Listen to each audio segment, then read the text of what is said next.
Range Rover is proud to partner Monocle on Design on Monocle Radio. Every Range Rover is created to elevate leaders' lives with cutting-edge design, connected, refined interiors, and electrified performance. These qualities drive every Range Rover to deliver unrivaled luxury. This vision is inspired by the same values that created this icon 55 years ago. To hear how Range Rover is elevating leaders' lives, tune in to a special season of On Design Extra, in which the Monocle team meet the innovators, trailblazers and design leaders who are inspiring the Range Rover journey. Listen out for those special programmes soon on monocle.com or wherever you get your podcasts. Monocle on Design and Range Rover, elevating leaders' lives.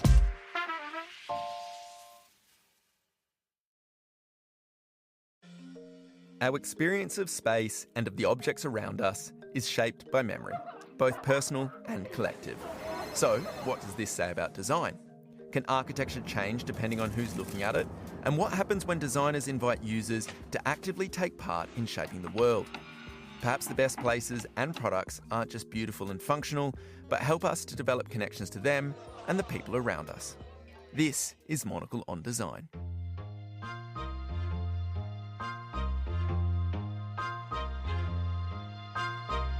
As a young kid, I saw the power of design. It made me understand my purpose in terms of actually how I see the world, how I dream, how I think, how I play. If we can sensitize ourselves to be more open-minded or more direct in how we react to our surroundings, then maybe also we become better people. This is Monocle on Design, a show where we discuss everything from architecture and craft to furniture and graphic design. I'm Nic Monisse. On today's program, a guide to good gifting for design enthusiasts, the importance of play with Yinka Ilori, and finally, we take a trip to Finland to talk architecture with Snøhetta. All that coming up on Monocle on Design.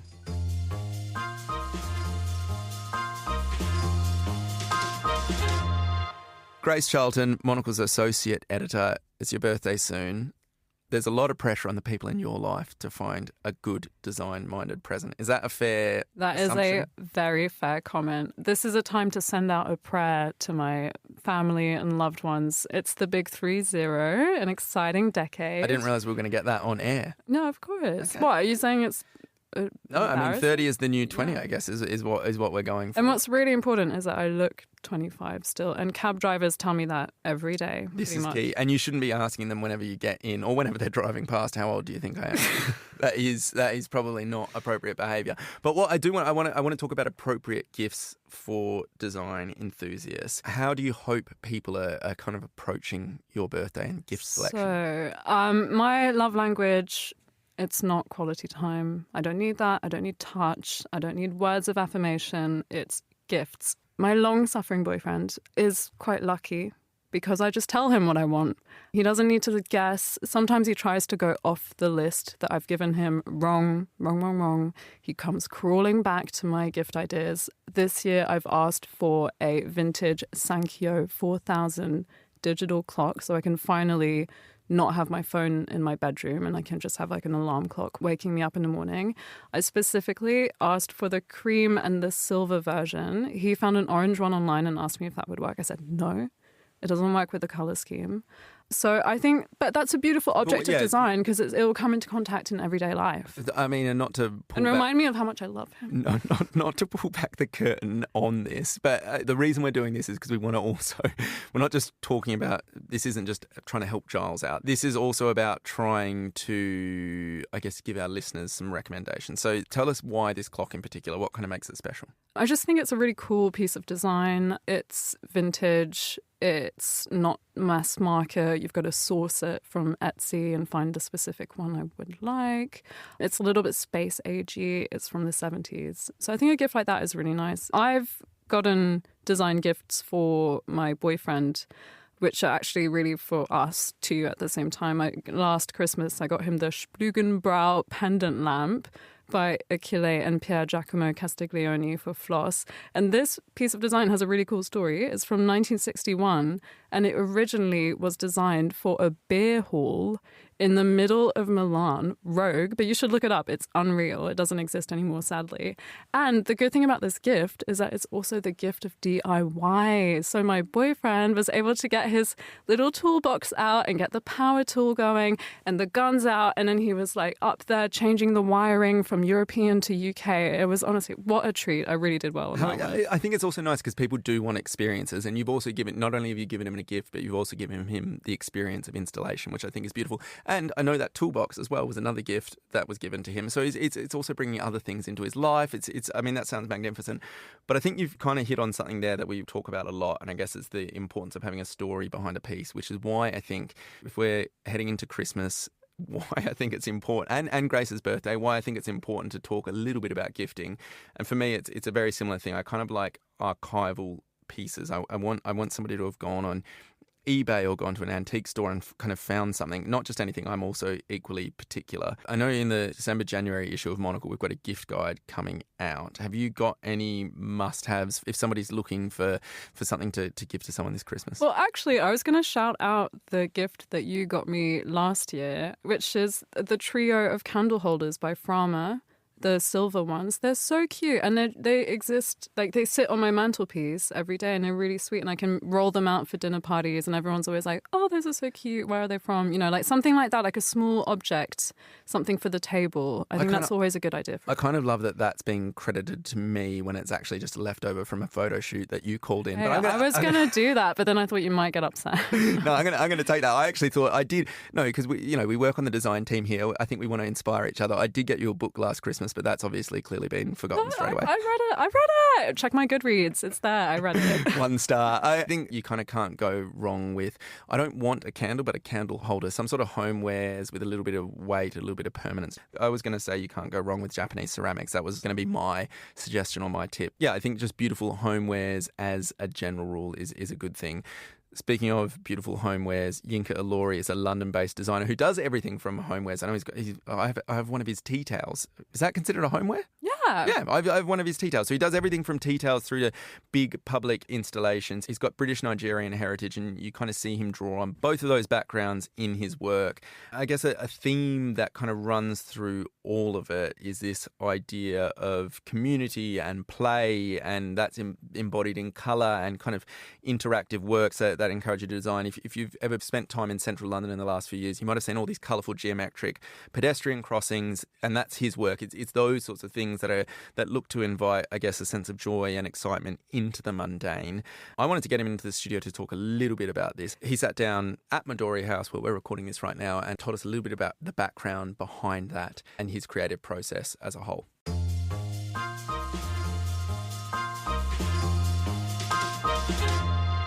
Yeah, man. I mean, I grew up in London, sort of a big multicultural estate, full of people from Nigeria, from Ghana, people from Poland, people from Turkey, Cyprus. I mean, it was such a melting pot of culture in my estate. I think that's why I kind of understood the true value of community, was being in that estate. Because I remember actually, my neighbour was Ghanaian, she was called Abigail. She would make the most amazing, like shito, which is this incredible, like hot sauce with shrimps and onions in there, have it with like yams and plantain, or we would give her jollof rice sometimes. So we would like swap food. I would probably get some food from my Turkish sort of neighbours as well, and that might be lamb or kebabs or whatever it is. But we just shared everything from music to food to house parties. So I think for me, that's when I really sort of understood the true essence of what it meant to be part of the community, and having, 50 uncles, 100 aunties, 60 cousins who are not blood related, but because you sort of share this kind of common love of being in the community is the true essence of how I think design should be explored and should be experienced. You see a lot of that in my sort of public realm projects, playgrounds, basketball courts, that you've been to in Canary Wharf and in Barking.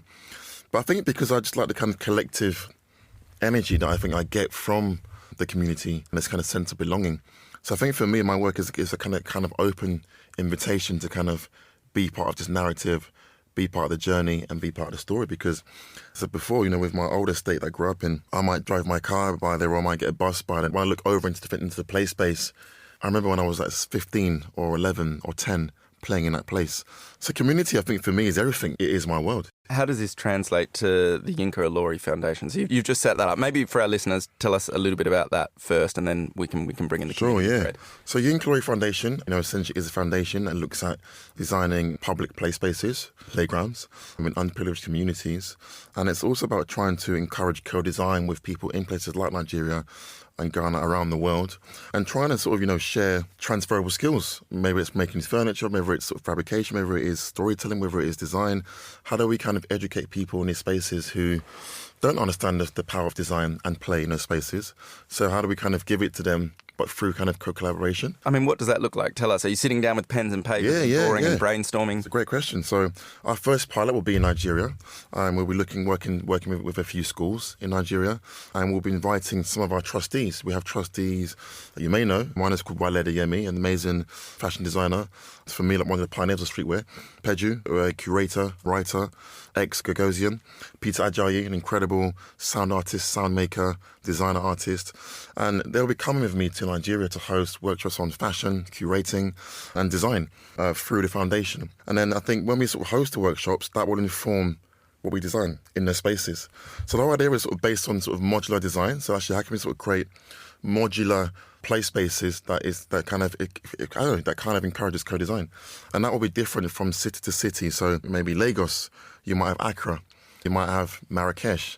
So it depends on the narratives within the communities and what they want to see in their public space. But the first pilot will be in Nigeria next year, June, July. And I think what I'm curious about as well is it sounds like it's also about getting people to realise the impact that design can have on their life. Why do you think this kind of slips under the radar? I think it's quite a funny one, because it's obviously good architecture, great public spaces can shape how we connect, how we feel about ourselves. Why don't people maybe think about it as deeply as perhaps they should? I think from my experiences, I think my parents, they grew up in Nigeria, came to London in its sort of early 80s as immigrants, and their goal was to kind of to make money, send money back home, save money, give us good education, food on the table, clothes on our backs. So design wasn't really on their radar, because they were like, actually, what is design? We don't really care about design. We don't understand design. For us, design means you go and get a degree in engineering or become a doctor or a scientist. That's a profession. But I think like for me, as a young kid, I saw the power of design and how it really kind of made me understand my purpose and the power of design in terms of actually how I see the world, how I dream, how I think, how I play, how I tell stories, how I imagine the world. And it kind of opened up my mind to kind of be a lot more kind of curious when I'm playing in these places, but also just seeing how design can kind of cultivate and harvest joy, but also bring people together. I mean, I love this amazing Alessi sort of cork champagne opener. Such a simple design object, but also there's humour in it as well. And also my love of chairs and storytelling, sort of, weaving in, Nigerian folklore into objects that we use every day in our homes. But actually I can hide stories in these objects. So I think early on I sort of saw the power of design and storytelling from my own kind of personal experiences. For me, I wanted to try and sort of share that with the world and sort of let them know actually, hey, design can do this. And this is how we can do this. You mentioned play a couple of times there, and I know that's central to your work. Is that also key to kind of showcasing, demonstrating to people the power of good design? Yeah, totally. I mean, if you look at some of my sort of past projects, I designed this project with Lego called A Laundry of Dreams. That was in Bethnal Green, and that was such an incredible project, working with Lego as a partner, but also what they stand for, about how they use play within communities, also within young kids. But that one in particular for me was actually about trying to encourage kids to see the power of play through co-design. So you can literally design your own space by using such a simple object, a Lego brick, to kind of build spaces, build architecture, build playgrounds, build pavilions, build whatever you want to build. And I think for the first time, I saw the power of design, especially through the lens of a young kid. Actually, sort of, pressing a laundrette machine, and then a Lego brick comes out of the vending machine, which is not supposed to happen. Usually it's that you put the coin in to get your clothes spinning round, or you put £1 in to get a Snickers bar or whatever it is going to get out there, but actually you're pressing this machine to get joy out of it. So this idea of actually kind of having control of power, and there's been no rules of how how you kind of explore, how you kind of experience joy. It was interesting. So I think for me, I think I'm always trying to find new ways of trying to kind of cultivate harvest, plant joy, but also trying to invite the audience and the community to actually come in with me. I know we're veering away from design. Do you ever wake up on the wrong side of the bed? And how do you shake out of that funk if you do? I do, and you know what I started doing a lot more of, actually? I started doing a lot more of going to infrared saunas. Okay. And I do it for 40 minutes. Or I've started doing this thing called a banya. What's a banya? It's a Russian spa. Is this where they hit you with sticks sort of thing? Yeah, some sort of like massive leaves and you're on your back and you just, honestly... Sorry, I probably shouldn't have had the visual of you getting hit on topless on your back. Let's just go with this while we're here. If you were to design your ideal banya, what would that look like? Are we bringing in colour? Are we bringing in play? I'd call it the joy banya. It would be tropical sounds. It would be very colourful. You'd probably get served some jollof rice in there as well. We're throwing that out there as anyone that wants to commission Yinka for this. I want to come back kind of full circle. Let's bring it back to the Yinka Ilori Foundation right now. What's the impact, I guess your desired impact of this sort of program? So it's about bringing play, optimism and empowerment to communities. What's maybe the legacy piece for this? I think for me, the legacy piece is, trying to make design a global language. I feel like, places like Nigeria, in particular, I've seen firsthand is that maybe a little bit now, but I think for the younger generation, design isn't something that is seen as taking, I think, for me, serious enough. Because when I look at Nigeria as a country, there are so many design opportunities, like public pavilions, public mural projects. I just don't see enough of it. And I don't sort of see the kind of the impact that I've seen here in the UK being sort of, transferred in Nigeria. And I think it's about trying to sort of, nurture that early design talent in the youth. Who are the future architects and designers of that country and around the world. They can be the next, Francis Kere, the next David Ajayi, the next Es Devlin. And I think, actually, if we can invest time and money into this foundation, powering the next generation of these creatives, I think it makes for a better world, I think it's also fascinating. You're talking about, I guess, a global design language, but it's also about making sure people still create things that are rooted in place. And it's this kind of nice dialogue between the two. How do you make sure that there's this global language, but there are site-specific, appropriate interventions in each of these places? Yeah, I think one of the challenges I think we're going to probably have, is actually working with the government, getting the government on board to, provide us with potential kind of locations, places to implement, like these ideas of playgrounds. And I think it's not just playgrounds. We're looking at basketball courts, we're looking at football courts, we're looking at tennis courts, we're looking at anything sport-related that encourages play, right? But I think that the beauty of working in Nigeria is that there is so much stories that are undiscovered that need to be told. And we're actually going to be starting in my mum's hometown, which is called Ondo State. And her state is known, it's called the Sunshine State because it's super hot. And my dad is known, he's from Ekiti State, and that's known as the city of knowledge because everyone there is very smart and intelligent. Hot knowledge. Exactly. I like this. So it's like, actually, how do we kind of design something that is relatively connected to this town's narrative or story? And I think that's the way that we're going to try and approach every kind of city, is actually, sort of working with them on the narrative and making sure it's linked to who they are as a place and as a country. I guess just kind of finally to start to bring it back to your own home and your own studio. You're in our book, Designers on Sofas. We photographed you on these amazing upcycled sofas that you've worked on. Can you tell us a little bit about the inspiration behind them? Yeah, so honest truth is, I design products. I have an objects brand that we run called Yinka Ilori Objects, where we design like collectible design objects for people who can't afford to buy my sort of more expensive art editions or installations. And this was designed for our pop-up shop actually last year that we did during Design Week. We bought it on eBay.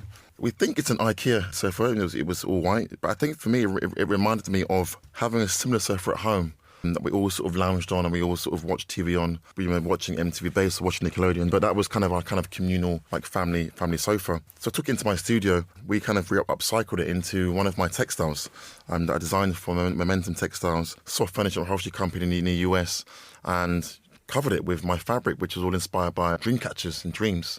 So when you look at the upholstery on the sofa, you can kind of see these kind of small feathers on there.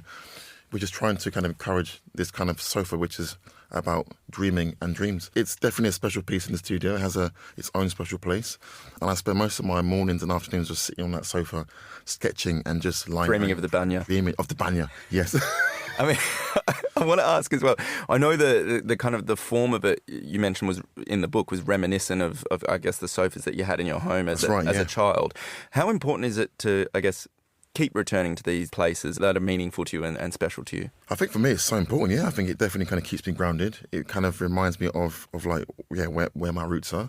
There's a Nigerian proverb actually which I've been looking at because I'm not actually, I've got a show next that I'm working on. The proverb is called, I'm going to try and read it in Yoruba. So it says, Oro, ti o she, lale, ashe, oro, which means something that isn't seen in the morning or not believed in the morning will come to pass in the evening. So in a sense that, you know, like if your parents telling you something that you're sort of ignoring or don't believe in, that saying will come to pass later in your life. And I feel like for me, the reason why that parable is so important for me is because anything that I sort of planted or I was told growing up as a child has come into pass now. Like this, it's definitely a revelation. Whether it was about, you know, me wanting to be an artist or things my parents taught me about, you know, or things my community sort of told me, it's kind of happened now. And it didn't make sense then, but it does make sense now. So I think having that kind of point of reference every now and then, kind of going back, because sometimes I actually drive to my estate sometimes just on my own and just sit in the car park, number 27, which was my door number that I grew up with, I spent all my youth in, and my dad's car park space was number 27. So I would just drive to Islington on my own, park up there in my car and look at that door, because it just takes me to a place where no one will ever understand what it meant for me to grow up in that estate.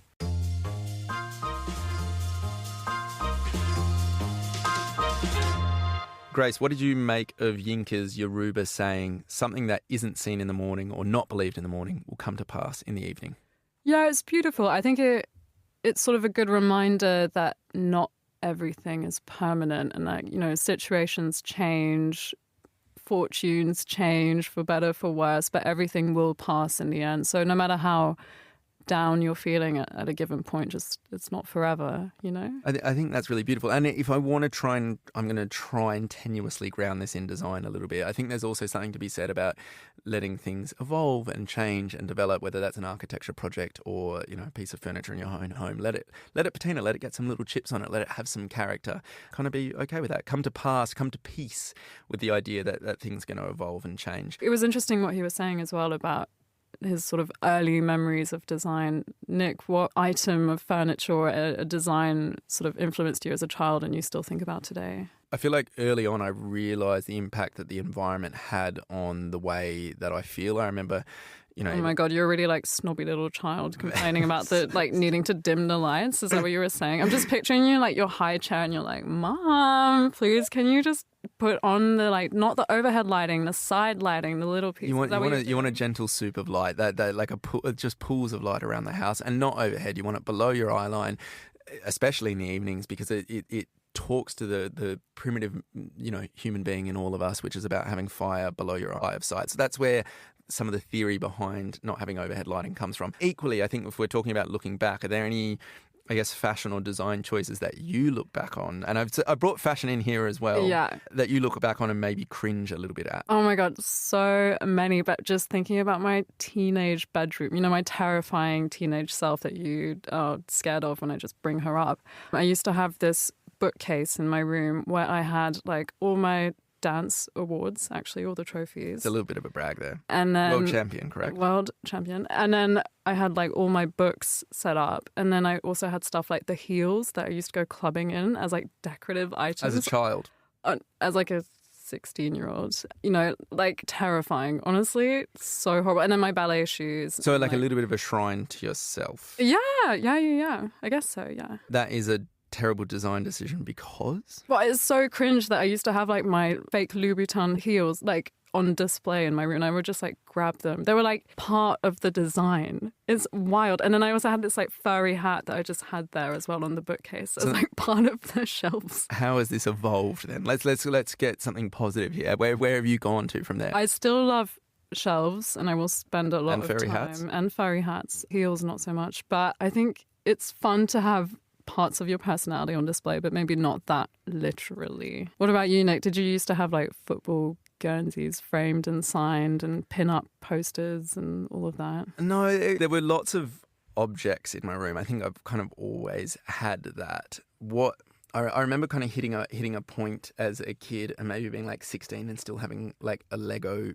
aircraft model on my bookshelf and being like, 16. I feel yeah, but no, this is exactly, I kind of came to the realization, I was like, I think I've kind of out of So wait, I had my heels that I would go clubbing in. There for years. And you had your Lego. I think we were very different types of teenagers. This is why when we've talked about this off air, you sound absolutely terrifying. I sound quite wholesome and lovely. I kind of had this moment, and I think it's coming back to this realization that, again, the things that we kind of surround ourselves with can maybe tell a little bit of a story about ourselves, and I didn't want to be telling that Lego story anymore. So that did change, and I'm sure I would have found some other accoutrements to replace it, because that's still my home and my life now. I like to have objects, and it's all the cliches. I want things that are meaningful. I want everything in my home. If you pick it up, I can probably tell you a story behind it. And this is something that's fundamental to the work of Norwegian architecture studio Snøhetta. All of their work is really, really richly imbued with stories. We've been covering them for years on Monocle on Design and in Monocle magazine. One thing that jumps immediately to mind is this amazing museum they worked on in Iowa that was looking at the connection between people from the Nordics and people in the Midwest. And it was all about storytelling across cultures.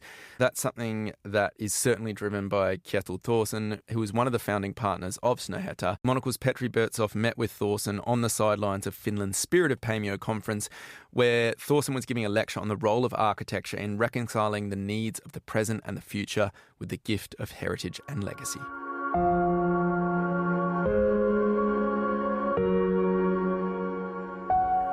Alvar Aalto's 1933 Paimio Sanatorium, a modernist icon that shot the Finnish architect into global fame, is a fitting place to meet the founder of one of today's most influential architecture studios.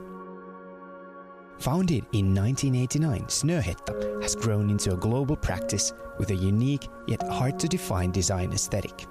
Their portfolio includes the likes of the Oslo Opera House, inviting visitors to walk across its marble roof, or the Bibliotheca Alexandrina in Egypt, reviving an ancient center of learning, and Times Square in New York, redesigned not as a billboard for commerce, but as a democratic public space.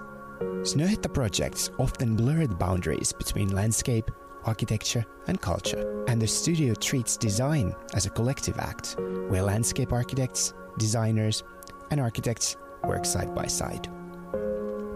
I began by asking Thorsen about this transdisciplinary approach that is central to Snøhetta's identity and way of designing. I think cross-learning is one of the most important things today. We are being educated in silos, and we have to break out of these silos. As simple as that, maybe. So if you have a designer's view on something, you have a landscape architect's view on something, you have an artist's view on something, you have a psychologist's view on something, all of a sudden you have different discussions, and you have different approaches to how you should move forward with the designs. So the conversations that you have, the questions that are being asked, are more on a critical path. You get more of, you get scrutinized. You cannot no longer only rely on your architectural guts. For Thorsen, design begins with questions rather than answers. What kind of experiences should a building create? How can a space make us feel connected, not just to one another, but to the landscape itself? Form comes very late. We hardly start sketching before we've projected certain emotions of what we want the thing to be remembered for before we start designing or drawing even. So these conversations, early stage, are more diagrammatic reference systems for what the building might look like. So we do idea works, which is a workshop methodology that we have developed together with scientists, and it actually works amazingly well because it attaches you to the essential things of context, of culture, of interpretation, of research into one big pot of things. And especially the context and the concept. Those two in combination start creating ways of thinking that you normally wouldn't do unless you started designing per se at the very beginning. I can always have a program in front of me and start drawing solutions, but that doesn't make any sense anymore, does it? Because then architecture becomes a commodity. It only responds to a certain program in a certain way. Yes, bathroom beside the bedroom, yes, but maybe not. Snøhetta's buildings often invite people to engage with them in unexpected and fun ways, from walking on their roofs and dining underwater to reclaiming public spaces. I asked Thorsen what the balance is between designing for human behavior versus human needs. Well, deep end psychology has the ABC, affect, behavior and cognition. And these three always go in combination. So you know that the physical impact of a certain situation between people is also in addition impacted by the space you're in. You know, you have a lot of research on the cathedral effect. What does it mean, high ceiling, low ceiling? What does it mean with materials, the radiance, the temperature? All these things matter when it comes to social interaction. So I could be super tired, but still be able to look you in the eyes and answer sensibly, right? Or I could be dead tired and not be able to do so. So all of these things, that's the power of design and designing spaces. I believe quite strongly in this tool, because you can create accessibility or you can prevent accessibility. You can create a desegregation or you can create segregation. So you want to be on the right side of history. You want to do the right choices when it comes to what you design, when we talk about the public, when we talk about public ownership, when we talk about intimacies between our physical surroundings and ourselves, both as a collective we and as an individual I. Both cases matter. Snøhetta is in that rare category of global architecture studios whose buildings and projects often become iconic features of the cities and locations that they are in. How does the company manage this duality, designing buildings that become statements, while at the same time designing something that is enduring and loved by their users?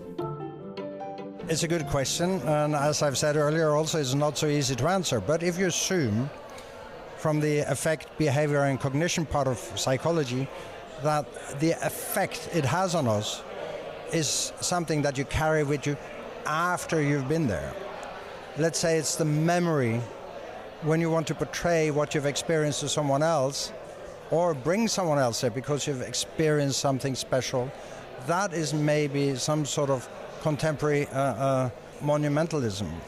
Although the object itself doesn't have to be big, glossy, yelly, it can be calm, quiet, but it needs to provide you with this particular experience where you can combine the right side of the brain with the left side of the brain and maybe even discover things in yourself you've been looking for to discover, and all of a sudden you're in a place that allows you to discover this thing about yourself.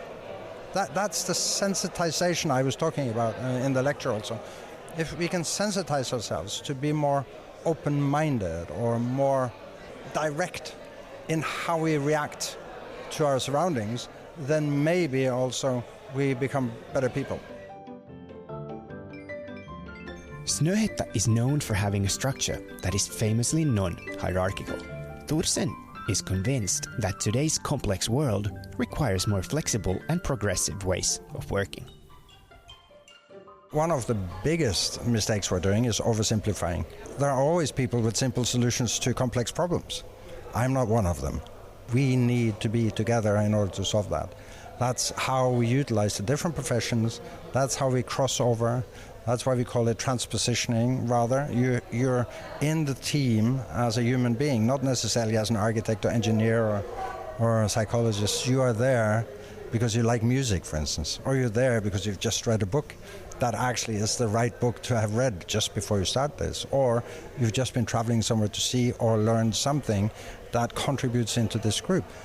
Reality of the world cannot be solved by singular people anymore. It's over. Perhaps that's what defines Snøhetta's work, an architecture of listening and embracing complexity. More than 3 decades after the studio was founded, its approach feels as urgent as ever, a reminder that architecture can be both humble and ambitious, experimental, yet deeply human. For Monocle in Paimio, Finland, I'm Petri Burtsov. That was Kjetil Thorsen, founding partner of Snøhetta, in conversation with Monocle's Petri Burtsov. And that's all for today's show. For more design stories, pick up a copy of Monocle magazine. Today's episode was produced and edited by Hassan Anderson and Elliot Greenfield, with help from Lily Austin. I'm Nic Monisse. I'm Grace Charlton. Thanks for listening.